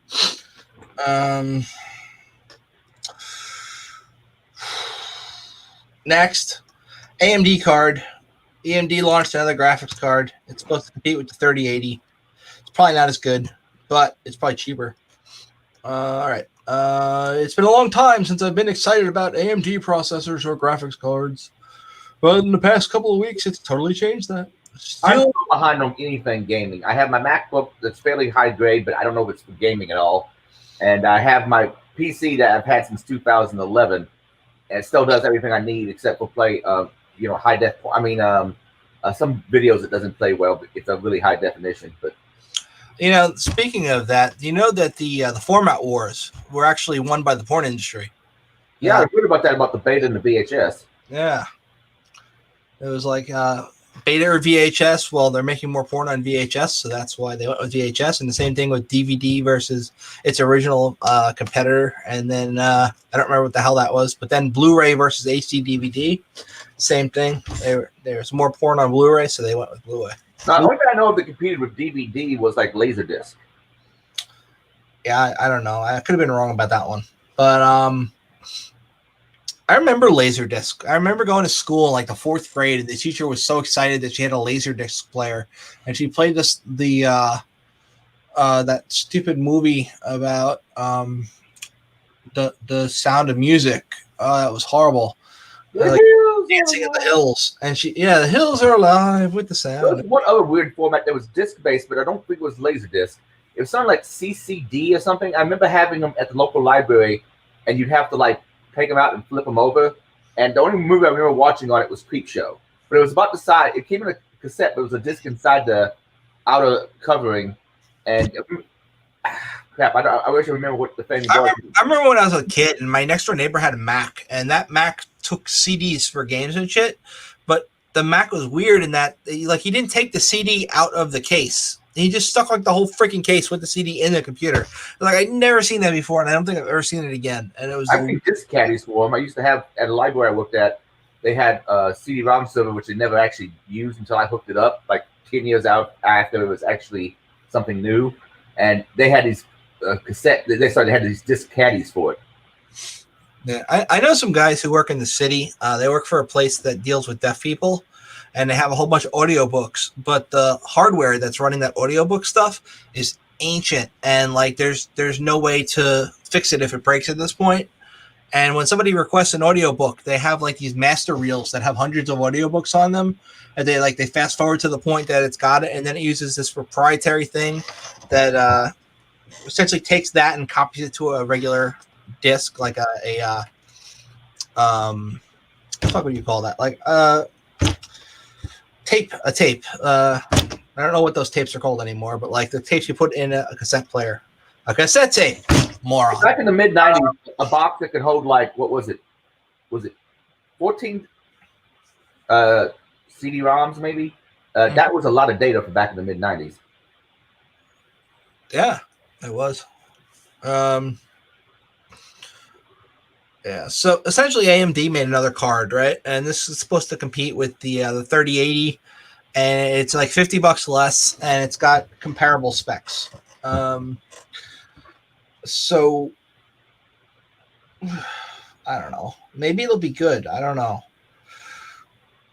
It gets about the same frame rates. It's a little bit slow, a little bit faster on some things, like Flight Simulator. It gets more frames per second than the comparable 3080 Founders Edition. So other things, it's not quite as good, but still, for a graphics card nowadays, like these 3080s, there were people camped outside my local Micro Center all night long to get the 3070s, which were like a cheaper version of the 3080. That was not quite as good specs, but was like a few $100 cheaper. And I don't know, man. Do you really need that powerful of a graphics card anymore? I don't have gaming, so I don't know. Most games just don't appeal to me. And all the games I can think of I want to play right now are still probably like 5 years old. Yeah, most of the games I play now, even the new ones, like my computer can handle the graphics just fine. So I don't know. These new cards, if you're crypto mining, like, yeah, I could see needing them. Or if you're doing like a password cracking rig and you want to put like 2 or 3 of them in there and get some really fast hash rates with Hashcat, then yeah. But like for the average user, I don't think they need a 3080. I think they could get by on a much cheaper older card. So Dickie says you can tune them to your. Oh, that's something else. Not for gaming. Well, if they're not for gaming, what are they for, Dickie? Dickie. All right. You can play Watch Dogs Legion on them. All right, that's great. Not for gaming. Okay. So yeah, the card's out. It can do 4K video. It can do it well. It can do good shit. It looks very similar to the other card. Dickie says that for ray tracing is the only thing that comes to mind if yours is a hella old, either or you're doing a CAD work like 3ds Max or something. Okay.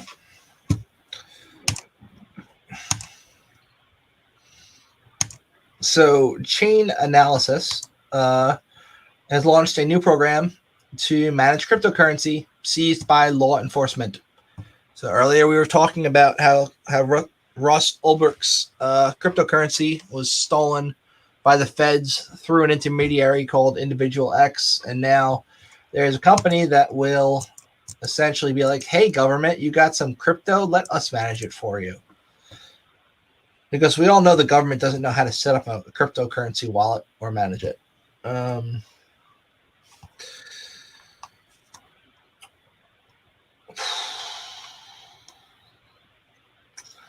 A asset realization program. It's going to hold, track, and handle seized assets that could include cryptocurrency, such as Bitcoin and Ethereum. Yeah. So now the feds can not only seize your money, but they can seize your crypto. Yet they still don't recognize that crypto is a currency, because then they would have to regulate it properly. Right. And then we got random shit because we're almost at the end. And I thought this one was cool. So if you play the Witcher series, which is based on books, right, or you watch the TV show, you know there are some subtle differences. Like you got Dandelion in the video game is Jaskier in the TV show, but it's the same dude. It's just a different name for a flower type thing, right? In the Witcher series, we got Geralt of Rivia is the main character. In the books, he has a disability, but in the video games, he does not.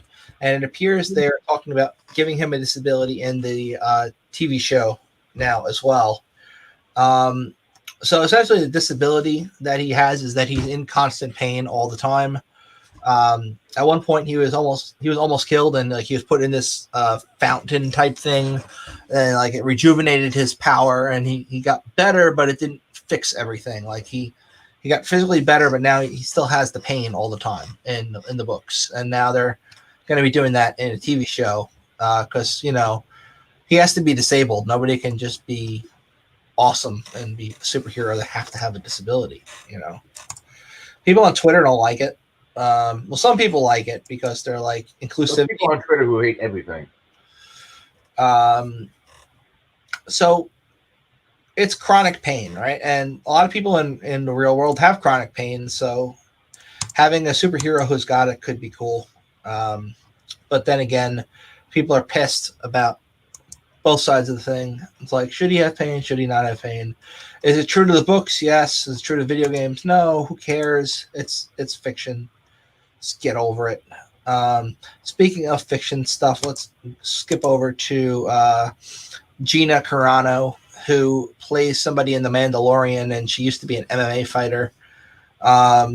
So she has said some pro-Trump and anti-mask things on Twitter, and the Twitter mob has gone after her, and they want her to lose her job because you have to support all women all the time unless they say something that you don't like, and then you have to cancel them.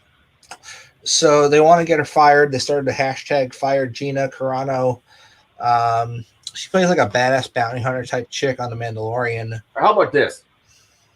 We can fire her if one of the people who complains will step forward and fight her. Because I guarantee you, now I'm not normally into this men fighting women, or women that kick ass all the time and can fight a man. Most men can beat most women in a fight. But I imagine the kind of man who's complaining about this shit is not someone who can beat her. Yeah, she went 7-1 in the octagon. She only lost to Chris Cyborg. I don't even know who that is, but he must be really badass. Or she. So she plays like a mercenary who works with Din Djarin. I don't know. Is that like the Mandalorian's real name? I don't know. She's also been in Deadpool and the Fast and the Furious 6 movie. Wasn't she all? Was she the one? Was she in Sin City also? I don't remember now. I may be confusing her with someone else. I think I'm confusing her with someone else. She tends to have strong roles because she's a strong woman. So Twitter wants her gone. They're trying to pressure. What's that dude's name? The one who writes the Mandalorian stuff. Jon Favreau. They're trying to pressure him to make her leave. But the thing is, they haven't shot season 3 yet, right? And season 2 has already been finished shooting, and they're not sure they're even going to have a season 3 at this point. So what is there to fire her from? Like the possibility of a future season 3 where people are whining and crying, and she's only in like 2 of the episodes. It's like, come on. Stupid. It's like she's a super main character. She's like, I've watched all season 1. I think she was in 2 episodes there, and season 2, I don't even remember her being in one yet, but she might have been in one. I haven't watched season 2 yet. I'm looking forward to watching Baby Yoda do a genocide. That's gonna be funny. Yeah. People were pissed about him eating the eggs. Baby Yoda came across a frog woman who was trying to go to another planet, and she was riding in the space vehicle with the Mandalorian and him, and he saw the eggs and he ate a bunch of them, and people were fucking having a conniption because like endangered species, he's killing an endangered species. This is Star Wars. People blow up planets on the regular, and you're worried about a fucking swamp monster eating some eggs. It's like, come on. Stupid. People are so stupid everywhere. I'm stupid, but people make me look smart because they're so stupid.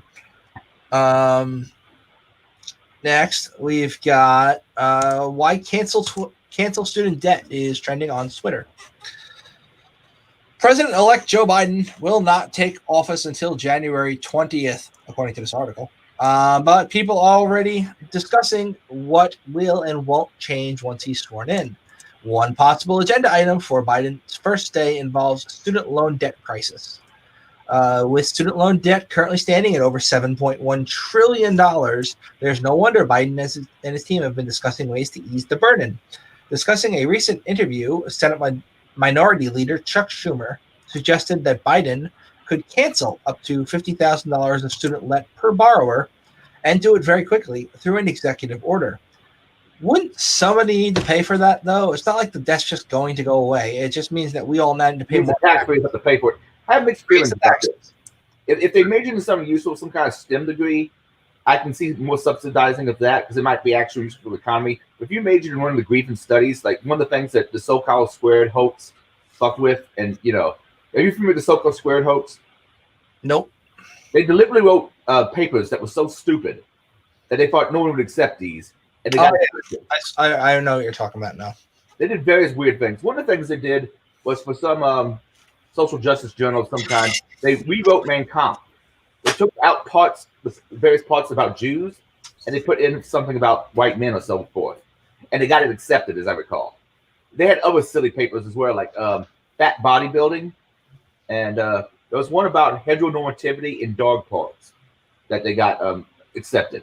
The cert majors, I'm sorry, if you majored in them, you made a mistake, you did something stupid, and I really don't think my taxes should go to make up for your stupid decision. There's a book by Aaron Clarey called Worthless, which is about worthless degrees. I highly recommend that 17-year-olds read that. But I also think in general education, we should teach more about personal finances than we do. Oh yeah, that's something that they teach you all the stuff in high school that a lot of it won't work in the real world. Like they don't teach you how to do your fucking taxes or how to do various calculations that are actually relevant to you. But to kind of go back to your first thing there, talking about the paper. I mean that was an old joke like 10 years ago where they took Mein Kampf and replaced like the word Jew with men or white men, and it became Mein Kampf, and it was all of them were like, yeah, this is right, and it's like you realize what you're fucking reading there, dude. Yeah. Oh. They also got a bunch of other stuff accepted to different journals. If I remember, it was not necessarily all the Mein Kampf stuff, but also a bunch of other things that were equally stupid. Yeah, Dickie brings up watching the Yuri Bezmenov videos, which is pretty interesting. Google his name, pop his name in YouTube. He used to work for the Soviet Union, and he talks about ways of subversion. I remember seeing some of the stuff that was pretty good. Oh, and I haven't read this book yet, but I'm familiar with James Lindsay, the author of actually him and Helen Pluckles, I think, wrote that together. The author of Cynical Theories wrote the Dog Park paper, I believe. Might be a mistake. They did a good DEF CON talk on it as well. Oh, they did? I didn't know they did a talk with DEF CON. I'll have to check that out. Well, that's because you don't record those talks, so you don't know. Yeah, that's part of it. Also, it would have been a virtual event this year, and I'm just not big into virtual events. And that's not what your virtual girlfriend told me.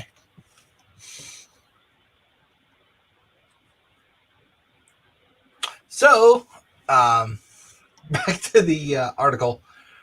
We've essentially it's talking about in addition to 11% of all student loans that are in default right now, over 90 days delinquent. Federal student loan interest rates currently are set to 0% because of the pandemic, but this is going to expire on December 31st. And the rates that are going to replace it aren't exactly low. You're looking at 4.53% to 6.08% and for some other loans. It's a lot of money, and here's the problem I have with it. I think of a lot of professors as high-end welfare kings and queens, and I don't really. We need to cut out a lot of the fat in academia. Then again, that's true even of some more computer science-based courses, because I've met some people in STEM who I'm like, all right, what you're teaching and what you're talking about isn't actually STEM. All right, forgive the source. Next article. 2 men are charged in voter. Shut up, lady. I'm talking. 2 men are charged in voter fraud involving 8,000 ballot applications for fictitious dead voters. Yeah, so this is what Adrian was talking about before. In California, mayoral candidate Carlos Antonio D.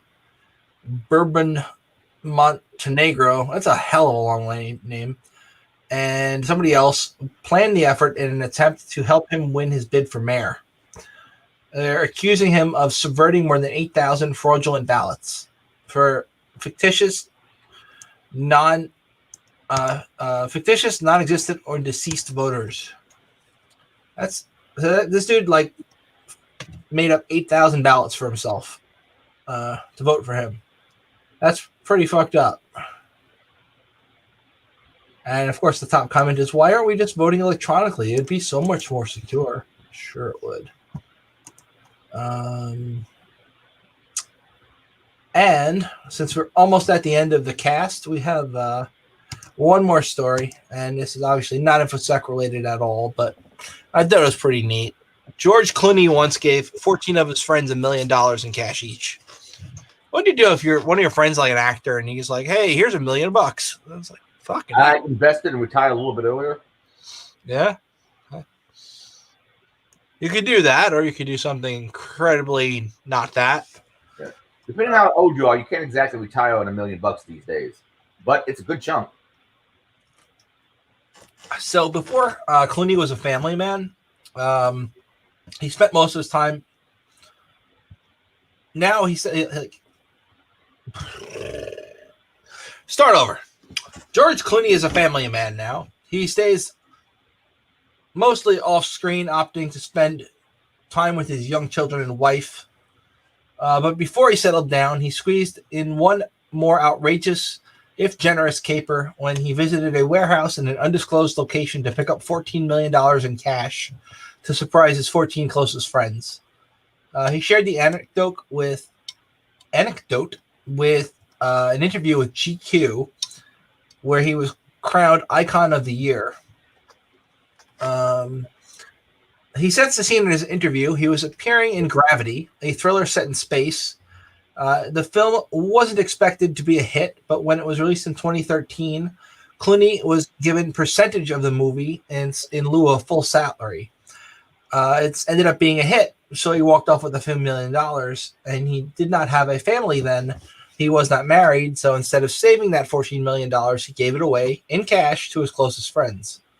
I thought, without them, I don't have any of this, and we're really close, and I just thought, basically, if I get hit by a bus, they're all in the will. So fuck. Why am I waiting to get hit? Why am I waiting to get hit by a bus?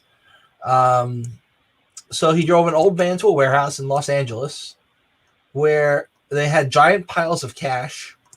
He filled the luggage with $14 million, and he called his friends. I just held up a map and I pointed to all the places I got to go in the world and all the things I've gotten to see because of them. How do you repay people back like that? Oh, well, how about $1 million? That's pretty badass. Yeah. Not many people I know who are rich. Well, I don't know anybody who's rich, but not many people I can imagine who are rich would just be like, "Hey, here's $1 million to all their friends," because, if you weren't in my life, I wouldn't be here. So here's $1 million. That's really cool. That's feel good thing. That's why the makeup for Batman and Robin. What? All right, so that does it make up for Batman and Robin? Does anything make up for Batman and Robin?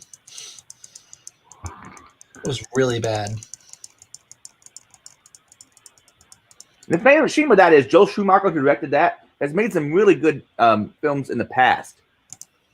Like Lost Boys being one of the main ones I think of. I didn't think his first Batman entry was that bad.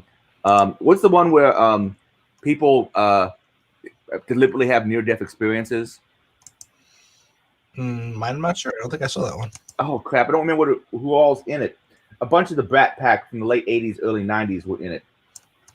Crap. I know there's various other ones. I look at his resume of stuff and a bunch of good stuff in there. But that one film kind of, fucked with his career. Frontliners? Flatliners. Yes. Flatliners. Well, Dickie was close with Frontliners.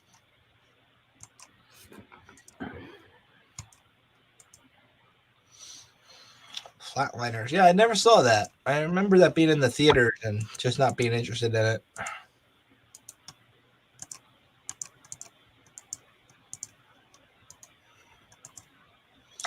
So yeah, we don't have anything else in the show notes. We're done. We can continue bullshitting, but there's nothing else to talk about. Okay. We may bullshit off air, and a certain person might still be listening. If you want to join in when we're off air, go ahead. But in this case, I think we're going to call it a night for the general cast, and you all have fun, and hopefully catch you all next Wednesday.